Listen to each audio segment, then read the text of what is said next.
Ano po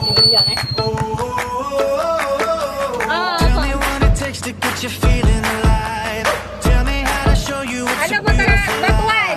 Carmen, ako. For today's video mga ka-nature, ubanik ko ninyo magpalit na sa taog balik og similiano kay atong buhian na po na nga to ang fish pan. So pila ra po yung istorya, nagbiyahe na ta, dili gid mawala ni atong papakit-cute sa camera no. Fast forward niya buta punta sa Sagbayan kani atong biyahe medyo layo-layo ra ba? 1 hour and 35 minutes no. Og medyo taas-taas gid po ni atong video. Og niabot na punta sa Clarin no. Og kay na-amaze man lagi mi sa view aning tuntunan Clarin, so mintan-aw mi kadyot. Sa wala pa nakaibaw, so makita day ng Cebu din hindapitan no.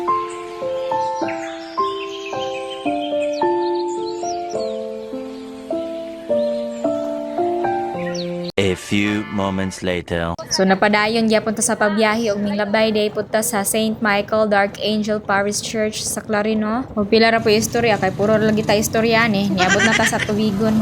Murag na feel na gyud namo ang excitement nga nagkaduol na misluon. Og milabay na sadta sa famous church sa Calapi no, ang St. Vincent Ferrer. Wow. I-search na ninyo kay na Jessica Soho gini nga simbahan. Og finally mga ka-nature niabot na ta sa loon. Sabi kong mo na ni kalata. Hindi mo di ay. Na wrong turn dahil may mga nature na. Ni Ramdi ay dapita. Sa lawag para sa similyan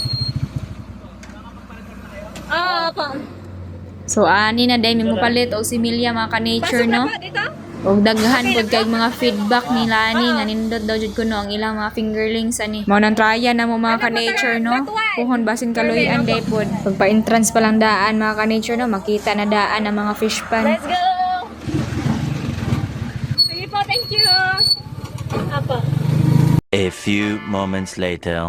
Og finally mga ka-nature nakasud na gyud ta og wa ta magdugay atong gitan-aw dayon nga ato ang fingerlings nga tag 1.15.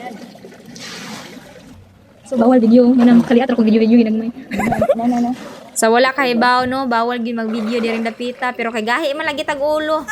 Short clip ra gid ato mahimo ani. Pero bitaw mga ka-nature na nanghid ko ng tungura kanang makita ra pud ang staff no. Ana nga time gitimbang na ni kuya nga ato ang fingerlings no.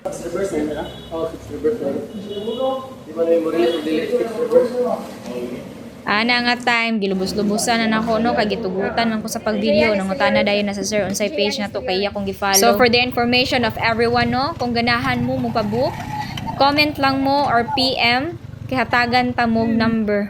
One eternity later. Oh, finally niabot na ta mga ka-nature no, ug ato na nang gibutang ang ato ang fingerlings. Medyo bugat pod no.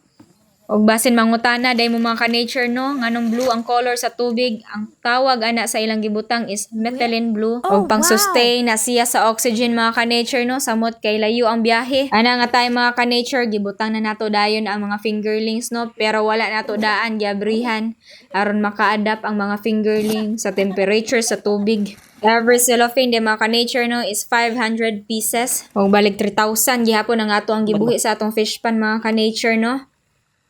Ana nga time nagabihian gyud mig tama no. Og finally mabutang na gyud nato ang atong mga fingerlings sa atong fish pan. Lipay kayo kuno wal nagbutang ko ana.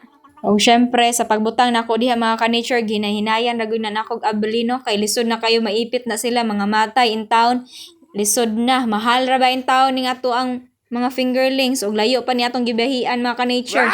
Murag ma-feel gyud nako nga nalipay na atong mga fingerlings nga nabutang na nato sa atong fish pan mga ka-nature no. Og excited na pod ko nga modako na ni sila pohon. Ug mao sa lang ni akong ikapakita ninyo mga ka-nature. See you in my next vlog. Bye-bye!